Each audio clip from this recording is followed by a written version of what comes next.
The grand assembly hall stretched so far that its ceiling disappeared into artificial clouds. 10,000 seats filled the curved rows, each one occupied by a representative from a different world. The air hummed with translation devices, turning countless alien languages into something everyone could understand. Ambassador Kelthara walked slowly through the upper galleries. Her scales caught the light from the chamber's false sun, creating patterns of green and gold. She had served the Galactic Concord for 40 years, but she still found new things in this ancient place. Today, she found something strange. In the oldest section of the hall, covered in dust and spider-like creatures that built webs between the armrests, sat a single empty chair. The metal looked different from the others, darker, harder. Strange symbols covered the backrest, symbols that her translation implant couldn't read. "You found it," a voice said behind her. Kelthara turned to see archivist Molteth, an elderly being whose species lived for 300 years. He looked tired, his 6 eyes dim with age. "Found what?" she asked. "The lost seat." Molteth moved closer, his walking staff clicking on the stone floor. "I wondered when someone would notice it again. Most people walk right past it." Kelthara touched the chair's armrest. The metal felt cold even through her gloves. "Why is it empty?" "Because the ones who sat here vanished 50,000 years ago." Molteth pulled out a data pad, its screen flickering with age. The species called themselves humanity. Their world was named Terra, or Earth, in their primary language. The star they orbited was called Sol. I've never heard of them. Few have. The records were sealed, then forgotten, then sealed again when someone remembered to check them. Molteth scrolled through files that looked older than most civilizations. Humans were one of the founding members of the Concord. They helped write the first treaties. They fought in the Unity Wars that brought peace to this galaxy. Kelthara sat in the seat next to the empty one, staring at it. What happened to them? No one knows for certain. About 50,000 years ago, they sent a colony ship to explore beyond the galactic rim. The ship never reported back. Earth sent search parties. Those never returned either. Then Earth itself went silent. When the Concord sent investigators, they found the entire Sol system surrounded by some kind of energy barrier. Ships that tried to enter disappeared. Eventually, the Concord declared the system a dead zone and forbade anyone from approaching. 50,000 years is a long time. Long enough for everyone to forget. Molteth looked sad. The Concord kept their seat empty, at first as a memorial, then out of tradition. Then finally because removing it felt wrong somehow. But the knowledge of why died with the archivist who came before me. Kelthara studied the symbols on the chair. "What do these mean?" "I don't know. The translation matrix was lost, but I found references in other documents." He showed her his pad.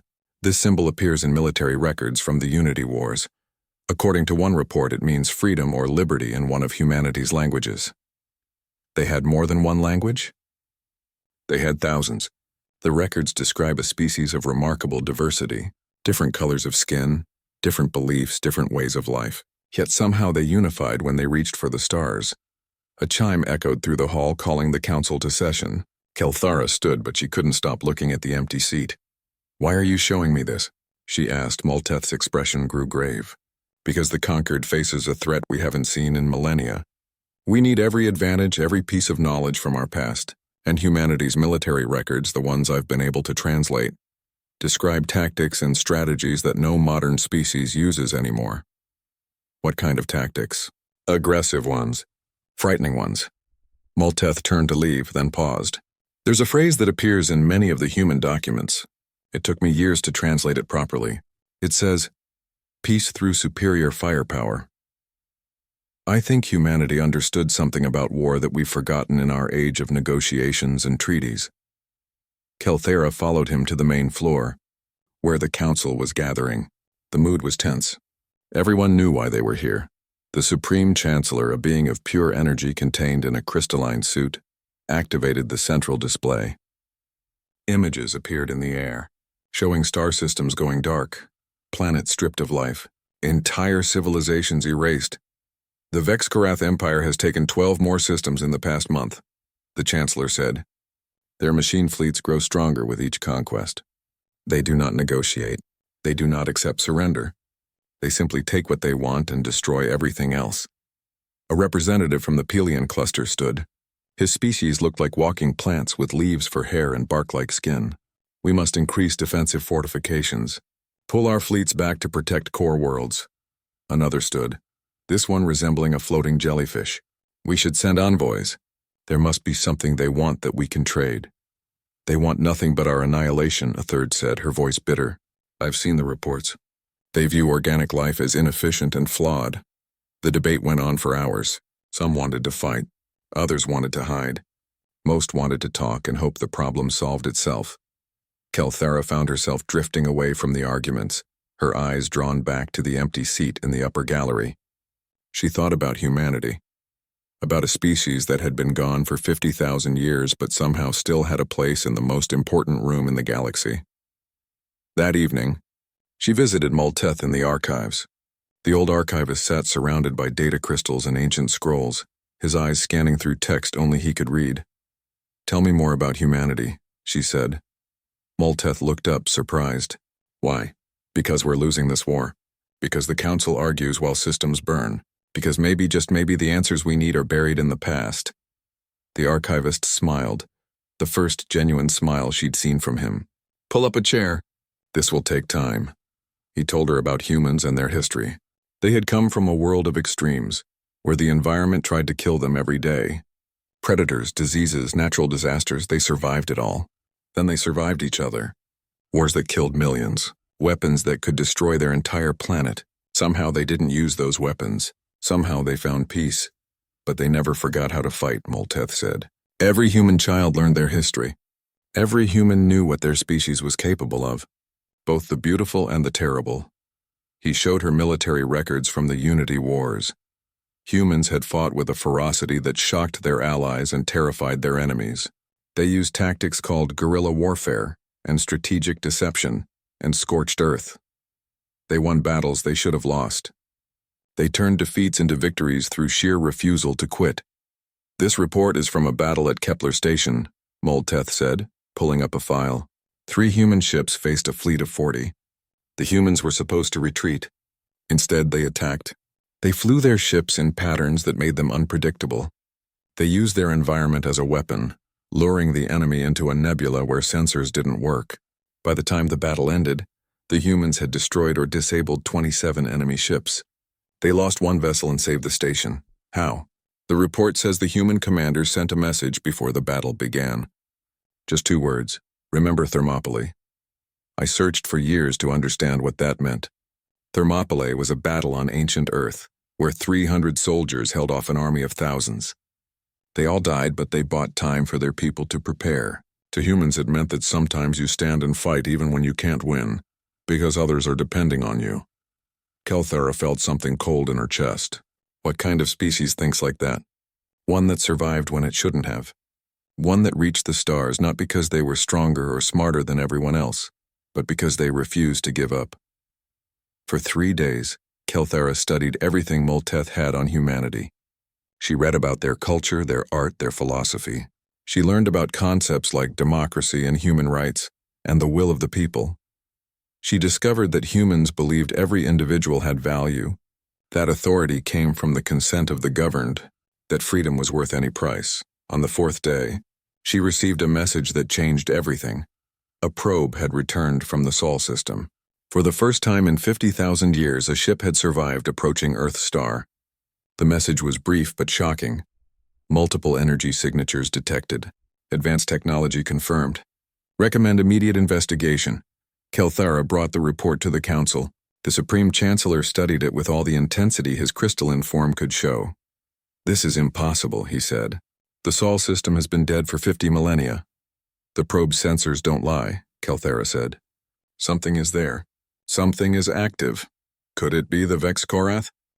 No, the energy signatures don't match their technology. These readings are similar to designs from old Concord records. Very old records. The council chamber fell silent. Everyone understood what that meant. You think humanity survived? The Supreme Chancellor asked. I think we need to find out. The debate lasted an hour. Some council members argued it was too dangerous. Others said they couldn't afford to investigate when the Vex Korath were attacking. But Kelthera made her case with passion and logic. If humanity is still there, they might have technology that could help us. They might have knowledge we've lost, and if they are the ones who founded this Concord, don't they deserve to know what's happened? The Chancellor finally nodded. Very well, Ambassador Kelthera, you will lead a delegation to the Sol system. You will make contact with whoever is there and determine if they pose a threat or offer hope. As Kelthera left the chamber, she looked one more time at the empty seat. The dust still covered it. The symbol still couldn't be read, but now it represented something new. Hope. The ship Unity's Promise was prepared for the journey. The crew consisted of diplomats, scientists, and military officers from a dozen species. They all knew they might be flying into danger. The Sol system had been forbidden for longer than most civilizations had existed. The night before departure, Molteth visited Kelthera in her quarters. I brought you something, he said, handing her a data crystal. It's everything I've translated about humanity. Their history, their culture, their way of thinking. If they're really there, you'll need to understand them. Thank you, old friend. One more thing. Molteth's voice grew quiet. In all my years studying them, I learned something about humans. They value honesty above politeness. They respect strength but hate bullies. They will help anyone who asks, but they despise being controlled. If you meet them, Ambassador, remember this. Humans don't bow. Not to kings, not to gods, not to empires. They broke every chain their own world put on them. They won't accept new ones from the stars. Kelthera took those words with her as Unity's Promise left Concord space and jumped into hyperspace. The journey would take 2 weeks. She spent that time reading everything Molteth had given her. She read about human wars and human peace. She read about their art and their science. She read their stories, tales of heroes who fought against impossible odds. She read their philosophies, ideas about right and wrong that seemed both simple and complex. The more she learned, the more she understood why the galaxy had forgotten humanity. They were uncomfortable to remember. They asked questions no one wanted to answer. They challenged authority. They demanded freedom not just for themselves but for everyone. The Concord had become comfortable in its old age, stable, safe, predictable. Humanity had been none of those things. On the 14th day, the ship dropped out of hyperspace at the edge of the Sol system. The sensors immediately started recording data that made no sense. Ambassador, the science officer said, her voice shaking. You need to see this. On the main screen appeared an image of Earth's star, and around it, like jewels on a string, orbited structures that could only be described as impossible. Space stations the size of moons, rings of habitats circling planets, ships moving between worlds with drives that left trails of light in the void. Is that Earth? Kelthera asked, pointing to a blue and green world third from the sun. Yes. And Ambassador, we're detecting power readings from that planet that exceed anything in conquered space. There are cities on every continent, ships in orbit, and something else. What? The science officer's hands shook as she worked her console. We're being scanned. They know we're here. And they're sending a message. Put it through, the speakers crackled. Then a voice spoke in perfect Concord standard, though the accent was strange. Unknown vessel, this is Earth Defense Command. You are in restricted space. Identify yourself and state your purpose, or you will be escorted back to the boundary. Kelthera stood, straightening her diplomatic robes. Her hearts were beating fast. Humans, they were real. They were here. They had never left. She took a breath and opened a channel. Earth Defense Command. This is Ambassador Kelthera of the Galactic Concord. We come in peace, seeking to re-establish contact with humanity. Your seat in the Council has been empty for 50,000 years. We would like to invite you to fill it once more. The silence that followed felt like an eternity. Then the human voice spoke again, and Kelthera heard something in it that all her years of diplomatic training couldn't identify. Something that might have been surprise or amusement or both. Ambassador, please stand by. We need to wake up some people who are going to be very interested to meet you. The Unity's Promise sat in orbit above Earth for 3 days, while humanity decided what to do with their unexpected guests. Kelthera spent those days staring at the planet below, amazed by what she saw.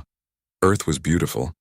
Blue oceans covered most of the surface, interrupted by green and brown continents. White clouds swirled in patterns that never repeated. At night, the cities glowed like stars had fallen to the ground. The scans showed billions of humans living there, and millions more on habitats in space. They built all of this in 50,000 years? the science officer asked. Our fastest developing species took 3 times as long to reach this level. Humans seem to do everything fast, Kelthara said, thinking of the military records she'd read. Including growing. Finally, on the 4th day, a sleek human ship approached.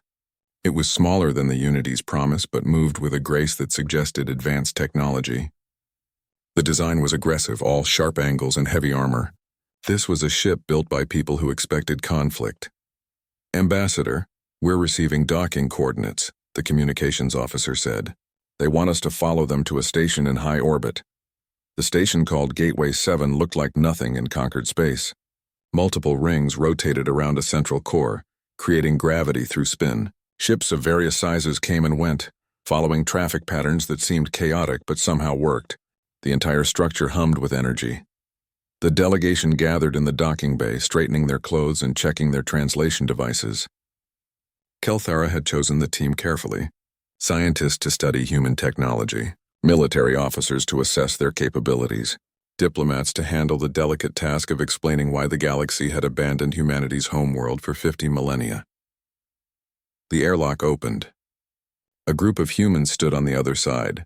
Kelthara had seen pictures in the old records, but nothing prepared her for meeting humans in person. They came in different sizes and colors, just like the archive said. Their eyes held an intensity that made her nervous. They moved with confidence, even the ones who weren't wearing military uniforms. The woman in the center stepped forward. She had dark skin and short black hair with streaks of gray. Her suit was formal but practical. Everything about her suggested someone who didn't waste time. Ambassador Kelthara, welcome to Earth. The woman's accent was crisp and clear. I'm President Sarah Okafor, representing the United Earth Nations. This is General Marcus Chen, head of our defense forces, and Dr. Amara Osei, our lead scientist for First Contact Protocols. The general was a tall man with Asian features and sharp eyes that seemed to see everything at once. He wore a uniform covered in symbols Kelthara didn't recognize, but the way he held himself said warrior in any language. Dr. Osei was younger. With brown skin and glasses that probably had computer displays in the lenses, she smiled warmly, more open than the other two. Please come with us, President Okafor said. We have much to discuss. They walked through corridors that were clean and functional, without the decorative art most species used in their stations. Humans apparently preferred efficiency to beauty in their working spaces. The conference room had a window that showed Earth hanging in space below them. The sight made Kelthara's breath catch.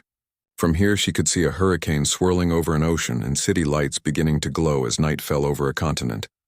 It's beautiful, isn't it? President Okafor said, noticing her reaction. We never get tired of that view. Every human child grows up looking at Earth from space stations or moon bases or Mars colonies. We want them to remember where we came from.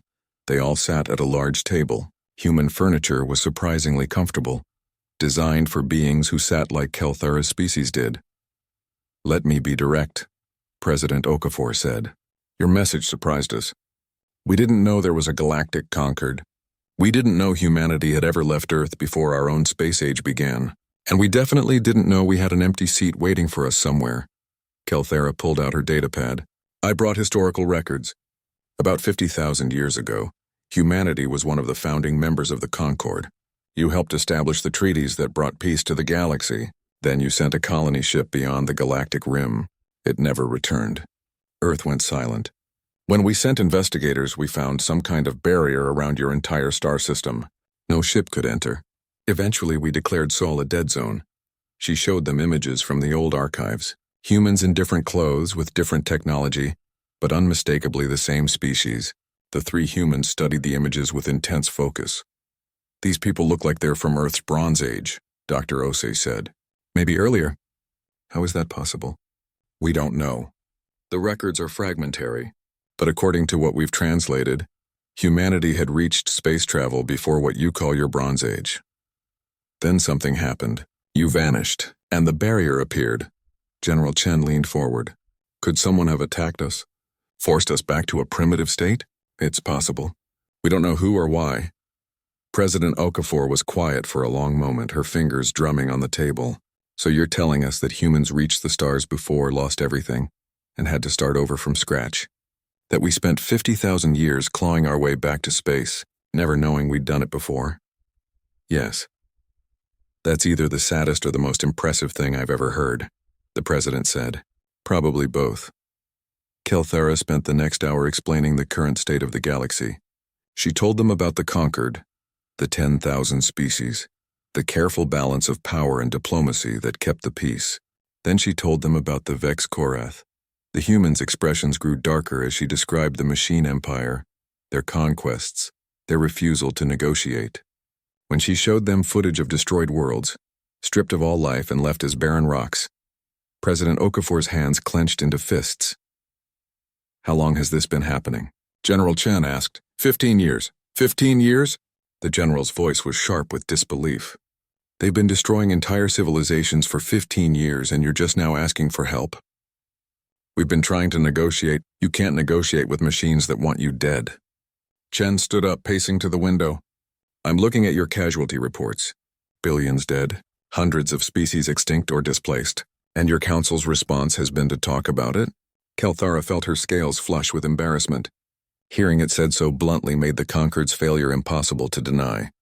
We're not a warrior culture anymore, General. We've had peace for 10,000 years. We've forgotten how to fight total war. Well, we haven't. Chen turned back to face her. Humanity has been at war in one form or another for our entire history. We only achieved global peace about 200 years ago. We remember how to fight. President Okafor raised a hand. Marcus, calm down. She looked at Kelthara. Forgive the general. He's right, but he doesn't need to be aggressive about it. No, he's right to be angry, Kelthara said. The Concord has failed its people. We became comfortable. We forgot that peace requires vigilance. Dr. Osei pulled up the data Kelthara had sent. These Vex Korath, they're machines, right? Artificial intelligence that became self-aware? Yes. Do they have a central command structure? A hive mind? We believe so. They coordinate too well to be independent. The scientist smiled. Then they have a weakness. Any networked system has vulnerabilities. You just need to know where to look. President Okafor stood and walked to the window looking down at Earth. Ambassador, you came here to invite humanity to join your council, to take our rightful seat in the government of the galaxy. Yes. And what would that mean exactly? Would Earth be a member with equal voice? Or would we be expected to follow the decisions of species who've been doing this for thousands of years? Kelthara chose her words carefully. You would have full voting rights and the ability to propose legislation. However, you would be expected to follow Concord law and contribute resources to common defense. In other words, we'd have a voice, but we'd have to do what the majority says. That's how democracy works. President Okafor, is it? The president turned back to face her. Because humanity's history has taught us that democracy means protecting the rights of the minority from the tyranny of the majority. It means that certain freedoms can't be voted away no matter how many people want to. Does your Concord protect those freedoms? Kelthara hesitated. The Concord had laws about many things, but the concept of inalienable rights wasn't really part of their structure. The majority ruled and minorities were expected to accept it gracefully. President Okafor saw her hesitation and nodded. That's what I thought. You're refusing the seat? I'm saying we need to think about it. President Okafor sat back down. You've asked us to join a government we didn't know existed, to help fight a war that's been going on for years while you debated. You want us to submit to laws we had no part in making and follow the orders of a council we never elected. But humanity helped found the Concord. Those humans are 50,000 years dead, Ambassador. We're not them. We have our own history, our own culture, our own way of doing things. We won't just accept your authority because of something our ancient ancestors did. The words hung in the air like a challenge. Kelthara felt her diplomatic training failing her. She'd expected gratitude, maybe some confusion, but not this calm refusal. General Chen spoke again, his voice quieter now. However, we're not going to ignore the threat. These Vex Korath need to be stopped. Humanity has a policy. We don't stand by when innocent people are being murdered. So you'll help? We'll consider military assistance, President Okafor said. As independent allies, not as subjects of your council. We'll send ships and troops. We'll share technology and tactical knowledge, but we do this on our terms. The council won't like that. Then the council has a choice to make. President Okafor's voice was firm, but not hostile. They can accept our help as equals. or they can face the Vex Korath alone. We won't bow to anyone, Ambassador. Not after spending 50,000 years earning our freedom twice. Dr. Osei brought up star charts. If we're going to help, we need current intelligence. Vex Korath fleet positions, attack patterns, technology assessments, everything you have. Kelthera transmitted the files. The three humans studied them with an intensity that made her nervous. They weren't looking at the data like diplomats or scientists. They were looking at it like predators studying prey. They're efficient, General Chen said. Very efficient. They don't waste resources on unnecessary destruction. They take what they need and leave. That's accurate, Kelthera said, which means they're not trying to exterminate you. They're trying to consume you. They need resources, probably raw materials for building more of themselves. Chen highlighted several sections of the data. See these patterns? They're avoiding systems with strong stellar radiation. That suggests their ships have shielding limitations. We never noticed that. You weren't looking for weaknesses. You were looking for ways to negotiate. The general smiled, but it wasn't a friendly expression. We look for ways to win. President Okafor stood again. Ambassador Kelthara, return to your council. Tell them humanity offers military assistance as independent allies. We'll send a fleet and military advisors. We'll share what we know about warfare and tactics. But we won't join your government until we see how you treat your partners. They'll call that arrogance. They'll call it whatever they want. We call it sovereignty. President Okafor walked Kelthara to the door. We're not trying to insult you or the conquered, Ambassador. We're just done kneeling. We did that for kings and emperors and tyrants on Earth. We fought wars to end it. We won't start doing it again just because someone has a fancy title and an old chair waiting for us. As Kelthara prepared to leave, General Chen approached her. Ambassador, one more thing. When we arrive in conquered space, your military commanders are going to hate us. We're going to suggest tactics they find disturbing. We're going to push for aggressive action. We're going to question their strategies and probably offend a lot of people. I understand. No, you don't. Not yet. Chen's expression was serious. But you will. Humanity has spent centuries learning how to fight wars. We're very, very good at it. The problem is, being good at war means understanding violence in ways that peaceful species don't want to think about. We'll win your war for you, Ambassador, but you might not like the people you meet when we do. The Unity's promise left Earth orbit 3 days later. Kelthara spent the journey writing her report, trying to find words to explain humanity to the Council. They were proud but not arrogant, strong but not cruel. They valued freedom above all else, even safety. They had suffered and struggled and fought their way to the stars twice, and both times they'd refused to forget who they were. And now they were coming to help a galaxy that had forgotten them. Kelthara looked at the photos she'd taken of Earth, that beautiful blue world hanging in space. Somewhere down there, right now, humans were preparing for war, building ships, training soldiers, getting ready to fight for people they'd never met. She thought about the empty seat in the Grand Assembly Hall. Soon it might be filled, or it might stay empty, because humanity had learned something the Concord had forgotten, that some things matter more than having a seat at the table. Some things, like freedom and dignity and the right to choose your own path, were worth standing alone for. The galaxy was about to learn what happened when you gave humans a war to fight, and the freedom to fight it their way. Kelthara suspected the Vex Korath weren't going to like the answer. The human fleet arrived at Concord Command 3 weeks after Kelthara's return. They came in formation. 15 warships led by a massive carrier called the UN's Indomitable. The ships were dark gray, covered in armor that looked thick enough to stop anything. Weapons bristled from every surface. These were not ships built for exploration or trade. These were weapons, pure and simple. Admiral Vorkesh watched them approach from the observation deck of Concord Command Station. His species, the Telvorai, had served as the Concord's primary military force for 3,000 years. He'd seen ships from every member species. None of them looked like these. They look angry, his aide said. Vorkesh understood what he meant. Most Concord ships were beautiful, designed to inspire cooperation and peace. Human ships looked like they'd been built by people who expected violence and prepared accordingly. Angry, Vorkesh repeated. Yes, that's a good word for it. The Indomitable docked at the station's largest bay. General Marcus Chen was the first to emerge, followed by officers in crisp military uniforms. They moved with precision that spoke of constant training and discipline. Vorkesh met them in the briefing room, along with commanders from a dozen other species. The atmosphere was tense. Many of the Concord officers resented these newcomers, these humans who'd rejected council membership but still demanded to help.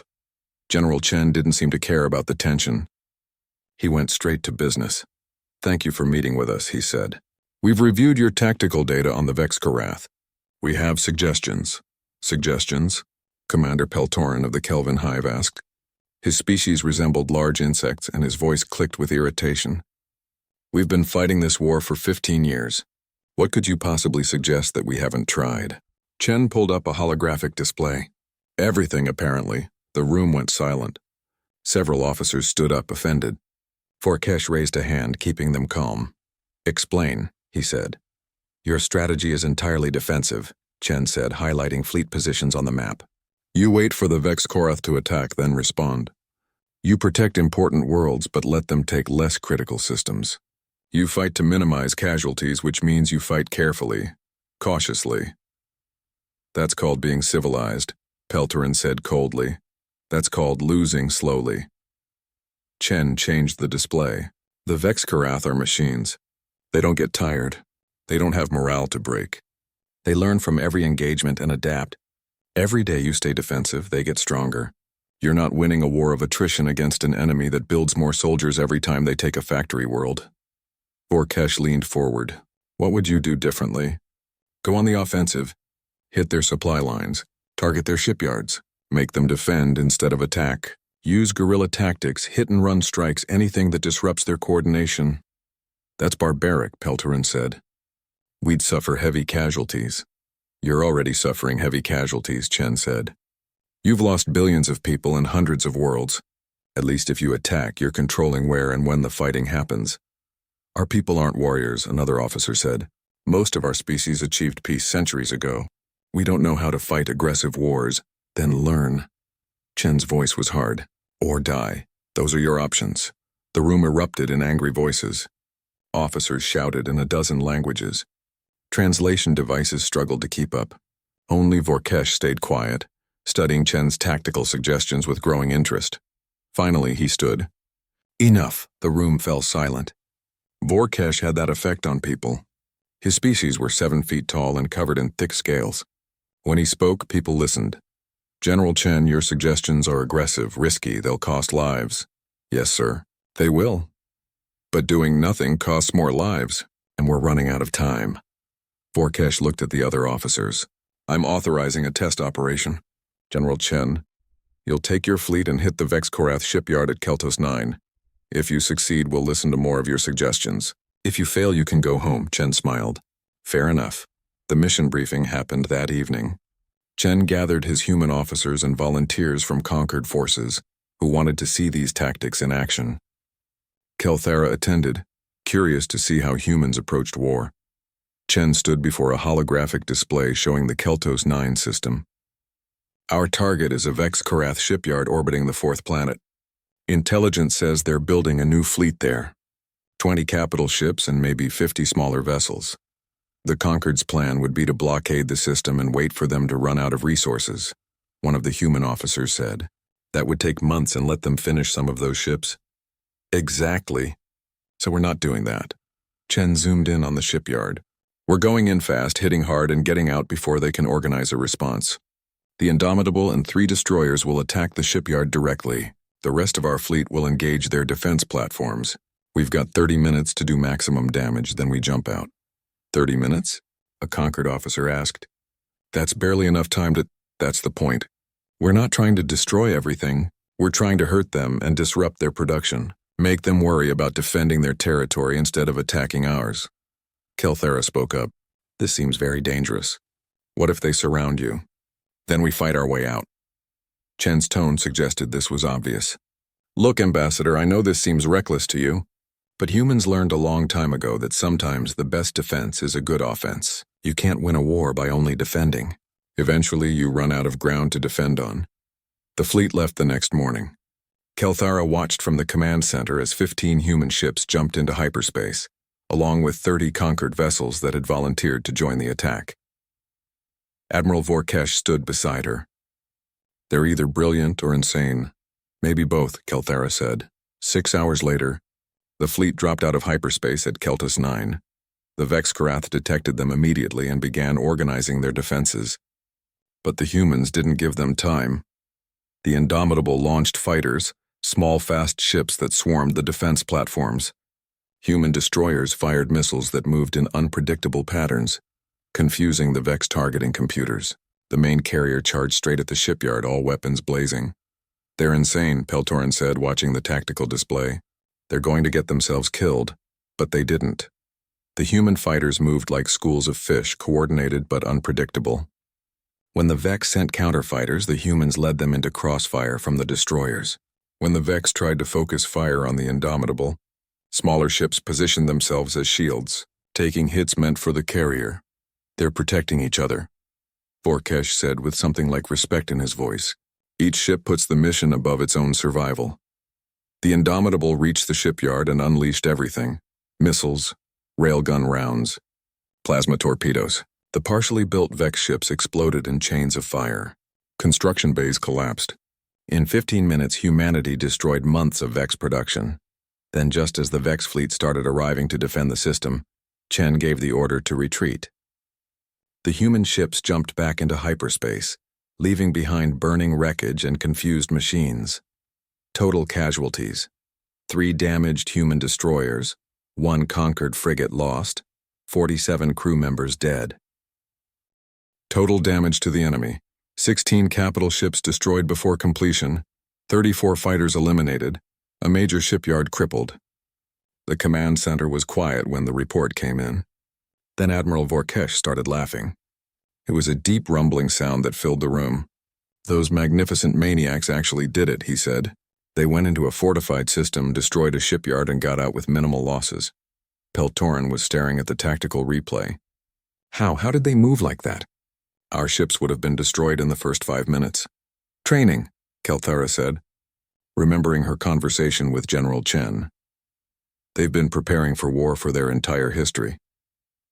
Over the next 3 months, human military advisors spread throughout conquered forces. They taught tactics that made peaceful species uncomfortable: aggressive maneuvers, acceptable casualties, the concept of sacrificing a position to gain an advantage elsewhere. Kelthara visited one of these training sessions. A human instructor named Colonel Sarah Martinez was teaching conquered officers about something called asymmetric warfare. "You can't fight the Vexkarath head-to-head," Martinez said.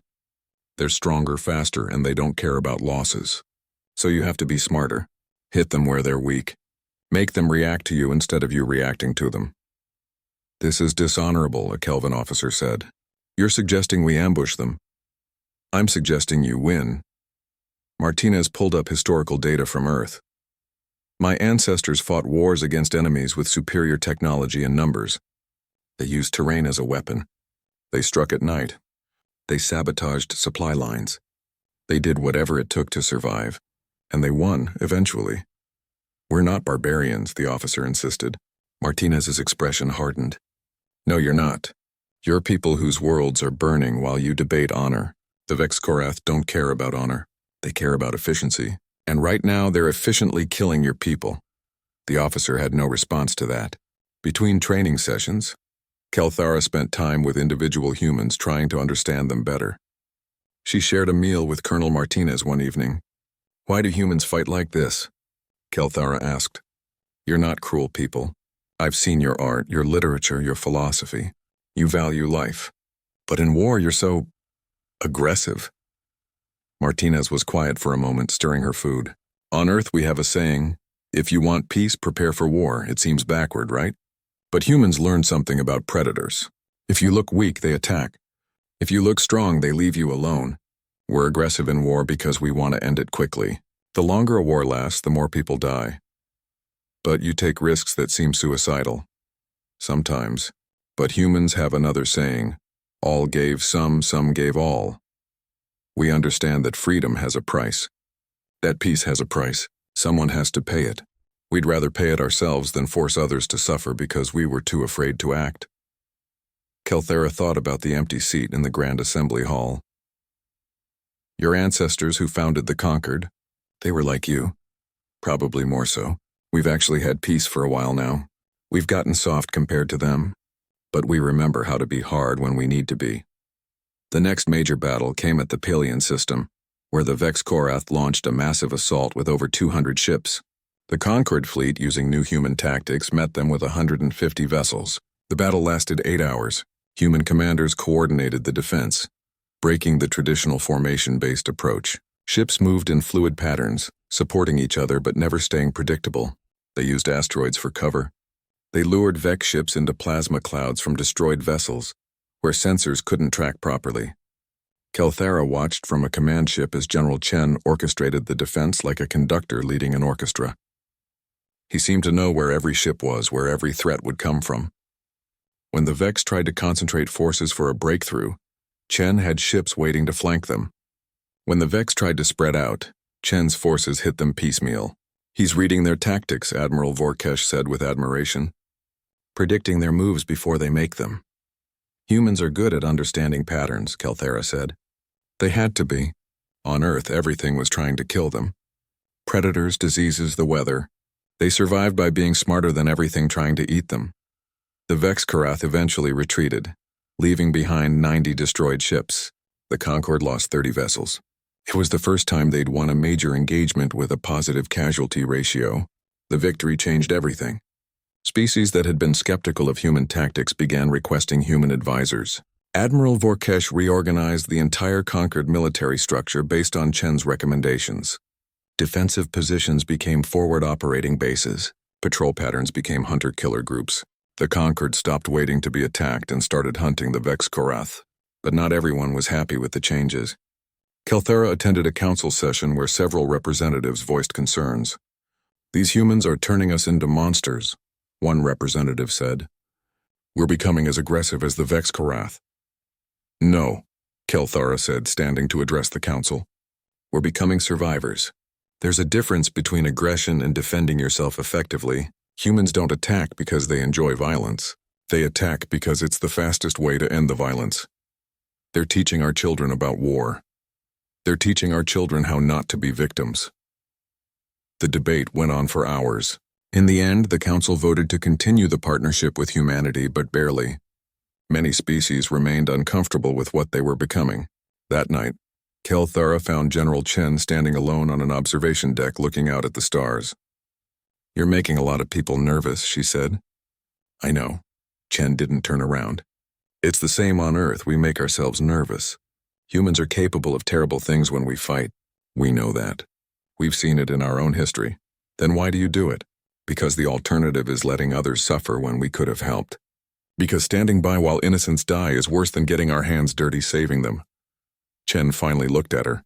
"Ambassador, in about 2 months, the Vex Korath are going to launch an attack on Concordia Prime, your capital. We've intercepted their communications. They're massing a fleet of 500 ships." Kelthara felt her blood go cold. 500? They've learned from fighting us. They're adapting, getting better. This isn't just a battle. It's an attempt to cut the head off the Concord and end the war in one stroke. "What do we do?" Chen smiled, but it wasn't a happy expression. "We teach them what happens when you threaten humanity's friends. We show them why Earth's seat was always empty, why the galaxy forgot us, because when we fight, we don't stop until our enemy can't threaten anyone ever again." Kelthara looked out at the stars, wondering if the galaxy was ready for what was coming. Humanity had been peaceful for 200 years. But before that, they'd fought for thousands of years. They'd learned lessons about war that no other species had needed to learn. Now they were going to teach those lessons to machines that thought conquest was efficient. She suspected the Vex Korath were about to learn that efficiency meant nothing against determination. That superior numbers meant nothing against superior tactics. That even machines could feel something like fear when they faced an enemy that refused to quit. The galaxy was about to remember why humanity's ancestors had helped establish the Concord in the first place. Why peaceful species had wanted humans as allies. Because when the monsters came knocking, you wanted humans on your side, and you really didn't want them as your enemies. The warning came exactly when General Chen predicted. Vex Korath forces were gathering at the edge of Concord space, preparing for a massive assault on Concordia Prime. The Concord's capital world, home to 15 billion beings from 1,000 different species, was about to face the largest attack in modern history. The Grand Assembly Hall erupted into chaos. Representatives screamed at each other in hundreds of languages. Some demanded evacuation. Others wanted to surrender and negotiate terms.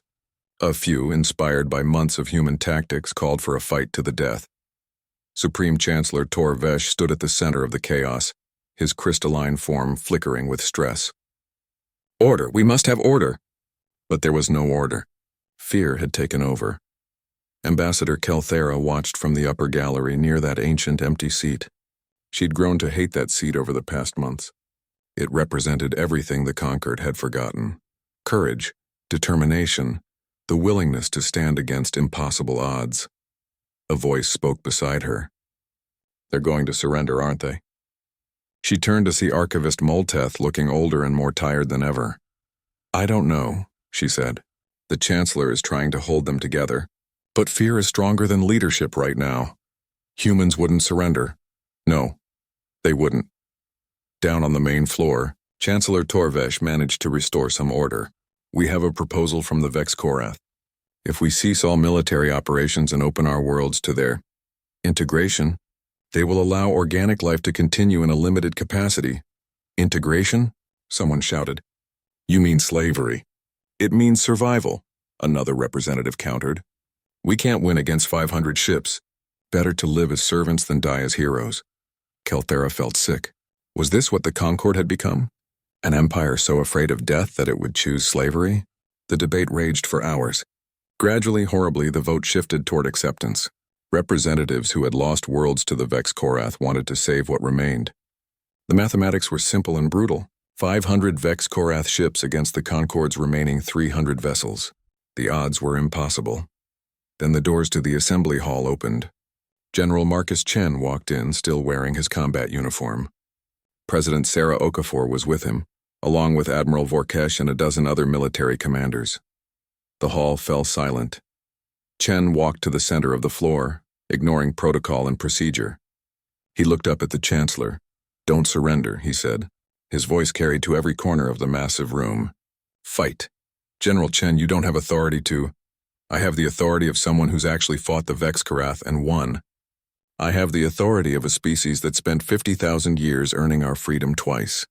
And I'm telling you that if you surrender, you're not just giving up your lives. You're giving up everything that makes you worth saving." President Okafor stepped forward. "The Conquered has been debating whether to accept Earth as a full member. You've questioned our commitment, our willingness to follow your laws and traditions. You want to know if humanity will bow to the Council's authority." She paused, letting the words hang in the air. "Here's our answer. We will fight for you. We will die for you if necessary. But we will never ever bow to you. Not to you, not to the Vex Korath, not to anyone. Because humanity learned something that you seem to have forgotten. Freedom isn't negotiable. Dignity isn't something you trade for safety. And sometimes the only thing worth saving is the courage to stand up and say no. The odds are impossible," a representative said weakly. "Good," Chen said with a fierce smile. "Humans have a saying, if you're going through hell, keep going. We've been through hell before. We know the way." Chancellor Torvesh looked at Chen, then at Okafor, then at the assembled military commanders who stood behind them. "You really think you can win against 500 ships?" "I think we can make them regret attacking," Chen said. "And I think that's worth doing even if we lose. Because the galaxy needs to remember that some people don't surrender, some people fight, and some people would rather die free than live as slaves." Kelthara stood up in the gallery. Her voice shook, but she made herself speak loud enough for everyone to hear. "I support Earth's position. We should fight." Other representatives began standing. First one, then 5, then dozens. Species that had been terrorized by the Vex Korath for years, finding courage they'd forgotten they had. Not all of them stood, but enough did. The vote was close. In the end, the Conquered chose to fight by a margin of just 30 votes. Chancellor Torvesh's form glowed with something that might have been pride. "So be it. General Chen, Admiral Vorkesh, you will coordinate the defense of Concordia Prime. May the ancient stars guide us." Chen saluted. "We don't need stars, Chancellor. We have something better. We have each other." The next 3 days were chaos of a different kind. Ships from across the Concord converged on the capital system. Defensive platforms were activated. Evacuation plans were prepared for civilians. And in command centers throughout the fleet, Human advisors worked with alien commanders to prepare for the largest battle in modern history. Kelthera found herself assigned to the command ship Final Stand, a massive dreadnought that would serve as the fleet's flagship. General Chen ran the operation from here, along with Admiral Vorkesh and President Okafor, who'd insisted on being present for the battle. "You shouldn't be here," Kelthera told the president. "If we lose, humanity loses its leader. If we lose, titles won't matter anyway," Okafor said. "Besides, I'm not going to ask people to die for a cause I'm not willing to die for myself. That's not how humans lead." The Vex Korath fleet arrived right on schedule. 500 ships dropped out of hyperspace at the edge of the system. Their formation perfect, their intent clear. They didn't send demands or threats. They simply began their approach to Concordia Prime. Chen studied the tactical display. They're confident. Look at their formation. They're not even trying to be defensive. They think this is already won, isn't it? Someone asked. Not even close. Chen activated the fleet-wide communication system. "All ships, this is General Chen. In about 10 minutes, we're going to be in the fight of our lives. The enemy has superior numbers. They have strong shields and powerful weapons. By every logical calculation, they should win," he paused. "But wars aren't won by logic. They're won by courage, by determination, by the willingness to stand up when every instinct says run. Today we show the galaxy what that means. Today we show the Vex Korath what happens when they threaten people under our protection. Today we remind the universe that freedom is always worth fighting for." Another pause. "I know many of you are afraid. That's okay. Courage isn't the absence of fear. It's acting despite fear. So be afraid if you need to, but don't let that fear control you. Channel it, use it. Let it make you fierce instead of frozen." Chen's voice grew harder, carrying the weight of a species that had fought its way through 50,000 years of history. Earth's seat was always empty in the Grand Assembly Hall. For 50,000 years, that seat sat there with no one to fill it.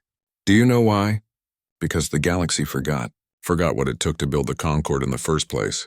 Forgot that peace isn't the absence of conflict, it's the presence of justice. Forgot that sometimes the only way to stop a bully is to punch them in the face. The fleet channel was completely silent, every being listening to Chen's words. The Vex Korath think we'll bow. They think organic life is weak and inefficient. They think flesh and blood can't stand against cold metal. Let me remind everyone, machine and organic alike, of humanity's oldest and most sacred law. Chen's voice became thunder. We bow to no one. The fleet erupted in response. Hundreds of ships from dozens of species, all screaming defiance in their native languages. Kelthera felt tears on her face. Around her, the command crew was cheering, roaring, making sounds she'd never heard from peaceful species before. They weren't just fighting for survival anymore. They were fighting for something bigger. For the right to be free, for the dignity of choosing their own fate, for the principle that some things matter more than living. The Vex Korath entered weapons range. Their first salvo was devastating, destroying 3 Concord ships in seconds. But the Concord didn't retreat. Using tactics learned from human instructors, they scattered into smaller groups, each one supporting the others. The indomitable Chen's flagship from the Earth fleet led the central assault. Human ships moved like sharks, fast and aggressive. They didn't trade shots at long range. They closed to knife-fighting distance, where armor and courage mattered more than superior numbers. Kelthera watched as the indomitable charged straight at a Vex Korath command ship. Weapons fire lit up the space between them. The carrier's shields collapsed. Then its armor began to glow from the heat of multiple hits. But it kept coming. They're going to ram it, someone whispered in horror. But at the last second, the indomitable rolled, firing its main guns into the Vex Korath ship's exposed flank. The enemy vessel broke in half, spilling machinery and fire into space. That's the 3rd time he's done that, Admiral Vorkesh said with something like awe.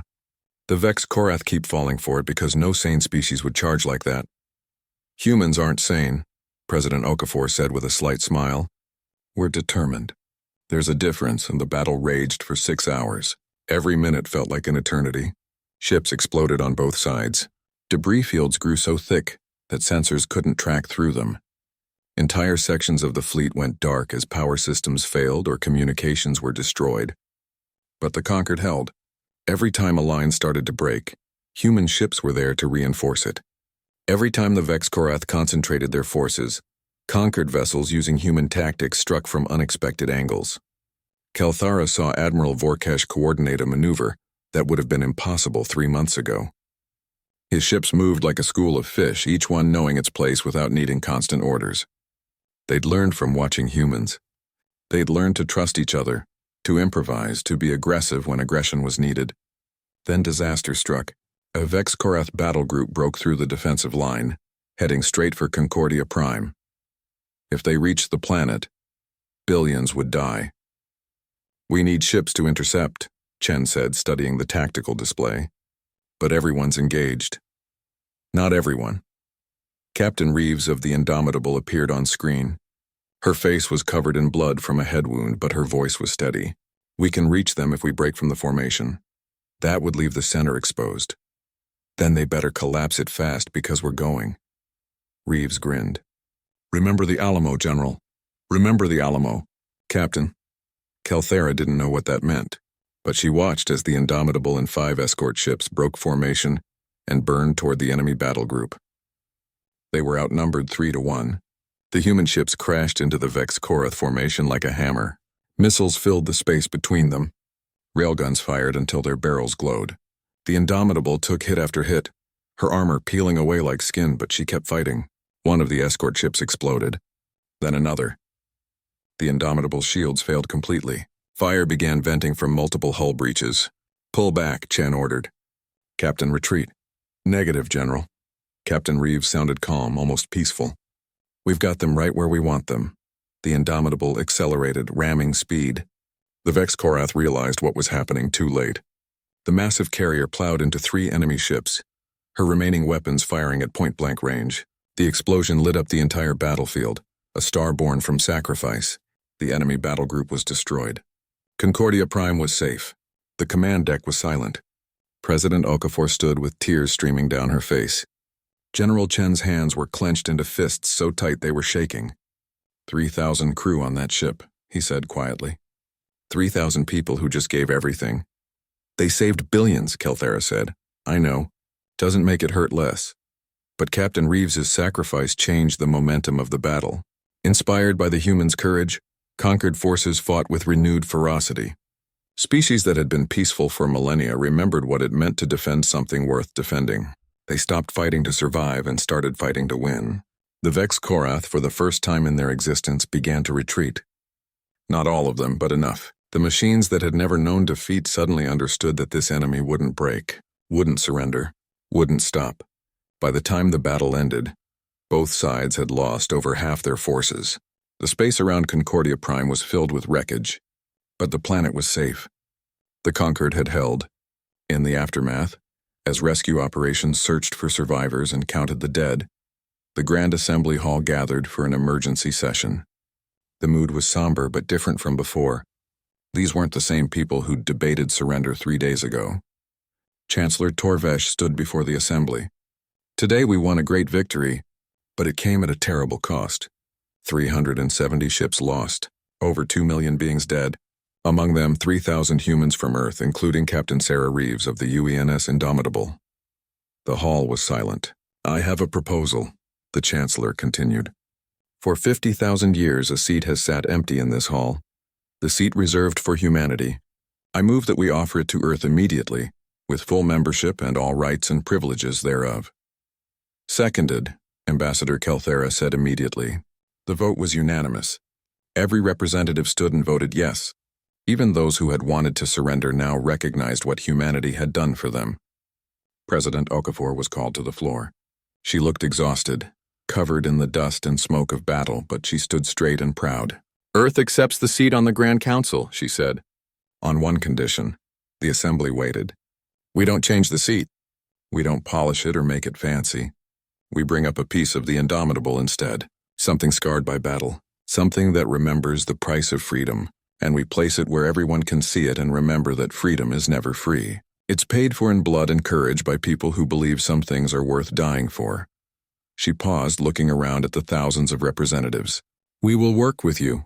We will follow your laws and respect your traditions, but we will never stop questioning, never stop pushing, never stop reminding you that authority comes from the consent of the governed, that rights aren't granted by governments, they're inherent to all thinking beings, and that the moment you forget these things, You become the very tyranny you were created to prevent.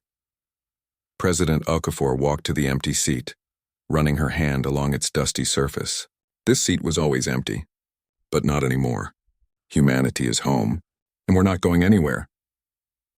3 months after the Battle of Concordia Prime, Ambassador Kelthera stood in the Grand Assembly Hall and watched as engineers installed humanity's new seat. It wasn't elegant or beautiful. It was a simple chair made from hull plating salvaged from the UEN's Indomitable, still scarred by weapons fire, still stained with scorch marks from the battle. Next to it, they mounted a memorial plaque, listing every name of every crew member who had died on that ship. 3,000 names in small lettering, a testament to sacrifice. Some representatives had complained about the memorial. They said it was too military, too aggressive for a chamber dedicated to peace. President Okafor's response had been simple and final. Peace doesn't come from forgetting war. It comes from remembering what war costs and deciding it's too expensive to pay again. The first official session with Earth as a full member began with ceremony. Representatives from every species lined up to welcome humanity formally into the conquered. Many brought gifts, tokens of gratitude for Earth's role in the war. When it was Kelthera's turn, she approached President Okafor with a simple gift. A data crystal containing every record she and archivist Malteth had found about humanity's first time in the conquered, 50,000 years ago. Your history, she said, so you can remember who you were. Okafor took the crystal with tears in her eyes. Thank you, though I think we've proven we don't need the past to tell us who we are. We figure that out fresh every day. The formal session began with debates about reconstruction efforts. Hundreds of worlds needed aid. Millions of refugees needed homes. The logistics were staggering, but the mood was different now. People spoke with purpose instead of fear. Then came the moment everyone had been waiting for. The Vexkarath had requested a conference. After the defeat at Concordia Prime, the Machine Empire had gone quiet, withdrawing to their core territories. Now they wanted to talk. The message appeared on the central display transmitted from the Vex-Korath command node. The voice was synthetic, emotionless. We acknowledge the combat effectiveness of conquered forces. We acknowledge the tactical superiority demonstrated in recent engagements. We propose a cessation of hostilities and discussion of territorial boundaries. General Chen, now officially serving as the Concord's chief military advisor, stood to respond. You're not proposing peace. You're proposing we accept your existence so you can rebuild and attack again in the future. We are machines. We do not deceive. We calculate probabilities. Current probability of successful conquest 14%. Cost in resources unacceptable. We propose alternative arrangement. What arrangement? Alliance. We have observed human military doctrine. It is efficient, brutal, effective. We wish to learn this doctrine. In exchange, we offer technological cooperation and cessation of expansion into conquered space. The assembly erupted in shocked voices. The Vex-Korath, the machines that had terrorized the galaxy for 15 years, wanted to become allies. Chancellor Torvesh called for order. This is unprecedented. We need time to discuss. No, President Okafor said, standing. We don't need time. The answer is yes, with conditions. You can't be serious, a representative protested. These machines have killed billions of our people. And killing billions more won't bring them back, Okafor said. Humans learned this lesson the hard way. We fought wars that killed so many people we invented new words to describe the horror. At some point you have to decide whether you want revenge or you want peace. You can't have both. She turned to the display showing the Vex-Korath message. Here are our conditions. 1. You release all organic prisoners and return all occupied systems immediately. 2. You provide reparations in the form of technology and resources to rebuild what you destroyed. 3. You submit to monitoring by conquered observers to ensure compliance. 4. You work with us to develop protocols for peaceful coexistence between organic and synthetic life. And in exchange? The Vex-Korath asked. In exchange, we teach you what you want to learn. Not just military tactics, but something more important. The concept of honor, of proportional response, of knowing when not to fight. Because that's what separates warriors from murderers. Warriors know when to stop.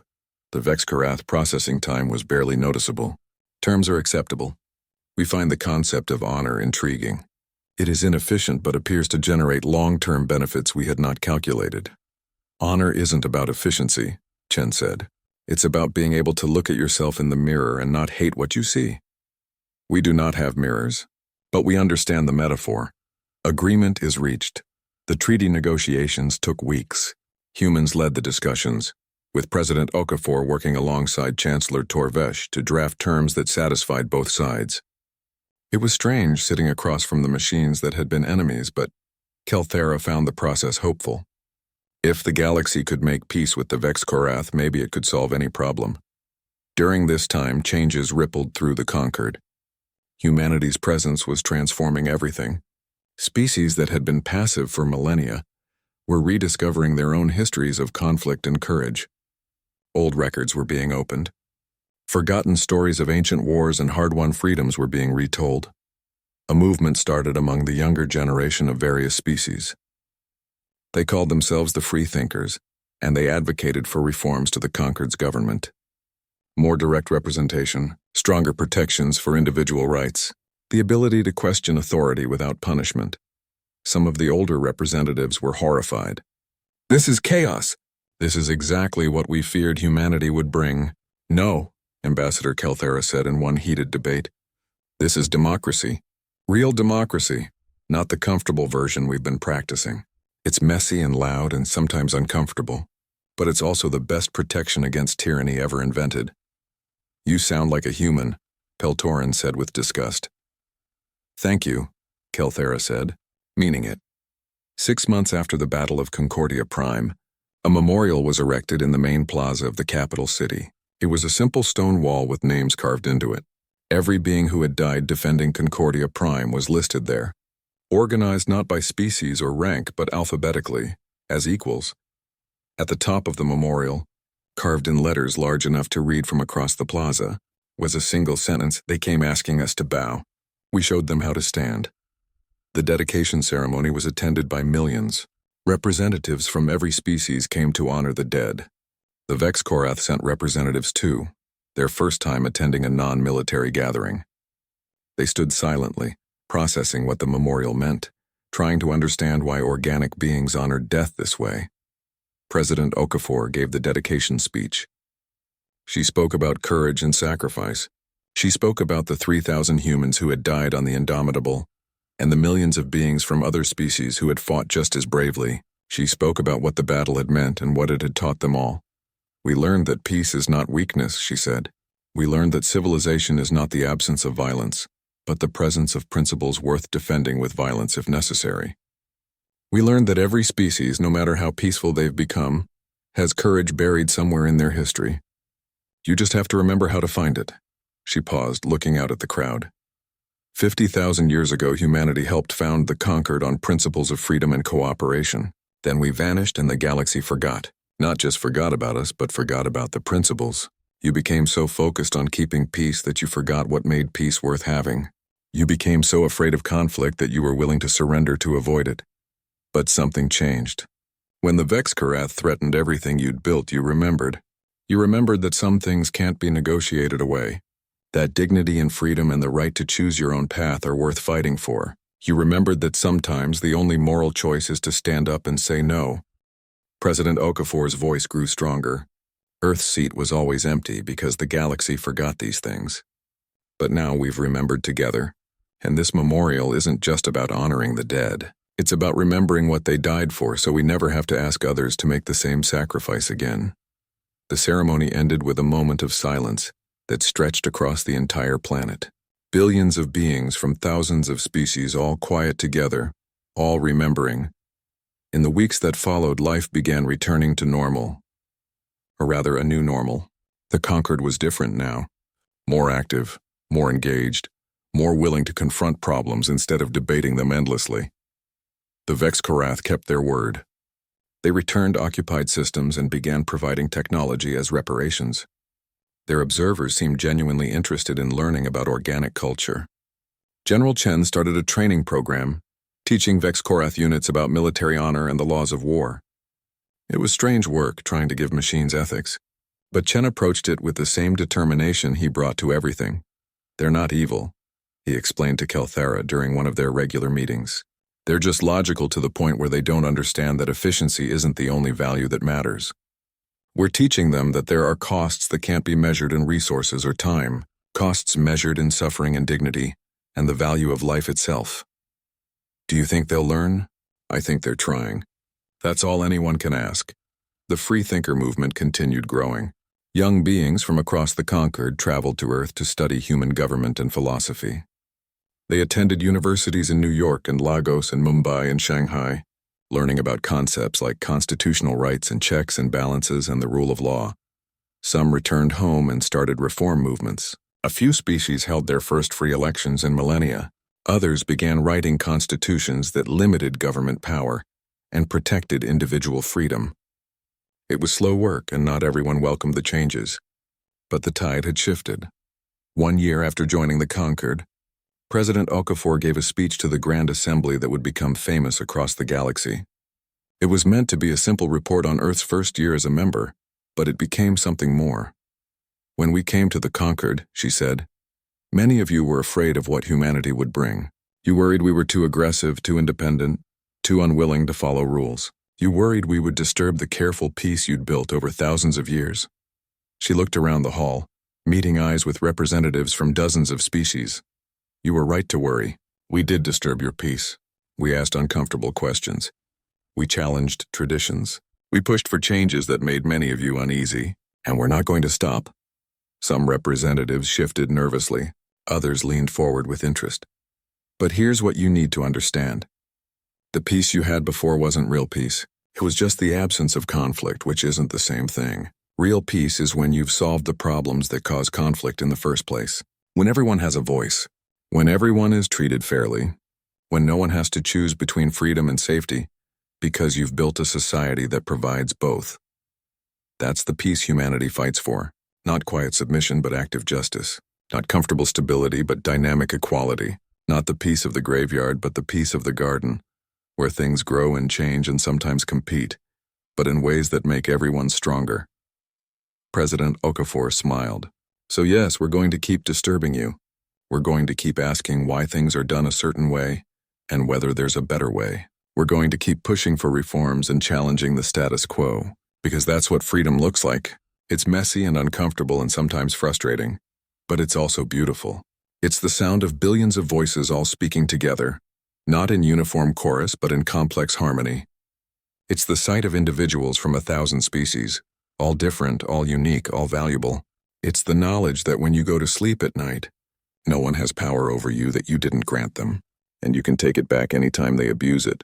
She paused, letting her words sink in. Earth's seat was always empty because the galaxy forgot this. But we're here now, and we're not going to let you forget again. We're going to be that annoying friend who keeps reminding you of your principles even when it's inconvenient, especially when it's inconvenient.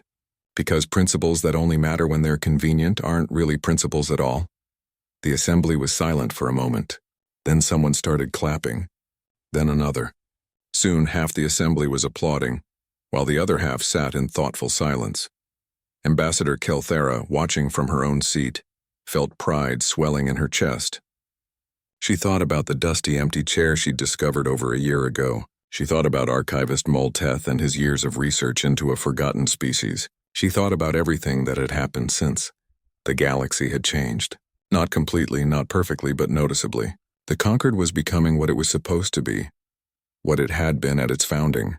A union of free peoples choosing to work together, not because they had to, but because together they were stronger. After the session ended, Kelthera found President Okafor on an observation deck, looking out at the stars. That was quite a speech, Kelthera said. I probably offended half the council. More like 2/3. But the right 2/3, Okafor smiled. You've changed, Ambassador. When we first met, you were so careful, so diplomatic. Now you sound like you're ready to start a revolution. Maybe I am. Humans do have that effect on people. Kelthera stood beside her, looking out at the same stars. My species, the Talvori, have been part of the Concord for 8,000 years. We've been peaceful for longer than that. We'd forgotten what it felt like to fight for something, to really fight. Not just defend passively, but attack the things that threaten what we love. And now we remember. My people are writing a new constitution based partly on human models. We're having debates about individual rights and governmental limits. Some of the elders are horrified. But the young people are excited. They feel like they have a voice for the first time. That's good, Okafor said. That's what we hoped would happen. There's going to be conflict, Kelthera warned. Changes like this don't come easily. Some species will resist. Some might even leave the conquered. Let them. Freedom includes the freedom to make bad choices. If they want to stay stuck in the past, that's their right. We'll be here when they're ready to move forward. They stood in comfortable silence for a while. Then Kelthera asked the question that had been bothering her for months. President Okafor, are you ever afraid that you've changed us too much? That maybe humanity's influence will destroy what made the conquered stable for so long? Okafor thought about this for a long moment. I'm afraid every day. Afraid we're pushing too hard, moving too fast, asking for changes that people aren't ready for. But then I remember something my grandmother told me when I was young. She said, if you're not a little bit scared, you're not trying hard enough. Growth is uncomfortable. Change is frightening. But stagnation is death. The conquered was dying, she continued. Slowly, quietly, comfortably dying. You'd created a society so focused on avoiding conflict that you couldn't handle real threats when they appeared. Humanity didn't destroy that. We just helped you see it was already broken. So we're fixing it, Kelthara said. We're trying to fix it. Whether we succeed or not depends on everyone, not just humans. We're just the catalyst. The work is yours to do. Another year passed. The reforms continued, sometimes smoothly, often with difficulty. 3 species did leave the conquered, unwilling to accept the changes. Everyone mourned their departure but respected their choice. The Vex-Korath surprised everyone by applying for associate membership in the conquered. Not full membership, they explained, but observer status. They wanted to learn more about organic government and contribute their technological expertise in exchange for continued education about organic values. The vote was contentious but ultimately passed. The sight of Vex-Korath representatives standing in the assembly hall, learning to participate in democratic debate, was surreal but hopeful. On the 2nd anniversary of the Battle of Concordia Prime, a new tradition began. Every ship in the conquered fleet at exactly the same moment broadcast a simple message into space. We bow to no one. It became a rallying cry, a reminder, a promise. Species that had forgotten their own fierce histories remembered them. Cultures that had become passive rediscovered their courage. The galaxy was waking up from a long sleep, and at the center of it all in the Grand Assembly Hall sat a scarred metal chair with 3,000 names beside it, a reminder of what freedom cost, a promise that the cost was worth paying, a testament to the principle that some things are worth dying for, because they're what make life worth living. Earth's seat was no longer empty. Humanity was home. And the galaxy was better for it. Kelthara often visited the memorial in the plaza. She would stand there, reading names, remembering faces of people she'd met and those she hadn't. The Vex-Korath visitors confused her at first.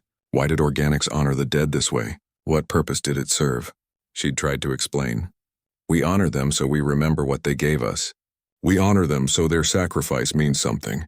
We honor them so we never forget that freedom isn't free. The Vex-Korath processed this for a long moment. Then one of them said something that surprised her. We are beginning to understand. They gave their operational existence to preserve the operational existence of others. This is inefficient from an individual perspective, but efficient from a collective perspective. This is what you call honor. It's more than efficiency, Kelthara said. It's love.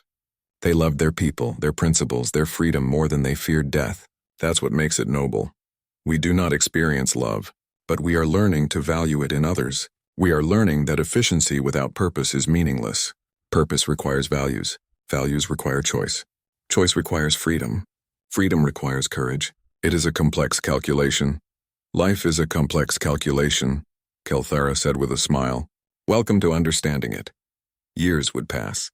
Generations would grow up knowing only this new, more dynamic conquered. They would take for granted rights their parents had fought to establish. They would question and challenge and push boundaries the way young people always did. And somewhere in the Grand Assembly Hall, a scarred metal chair would sit as a reminder. Not of war, though war was part of the story. Not of death, though death had purchased the peace.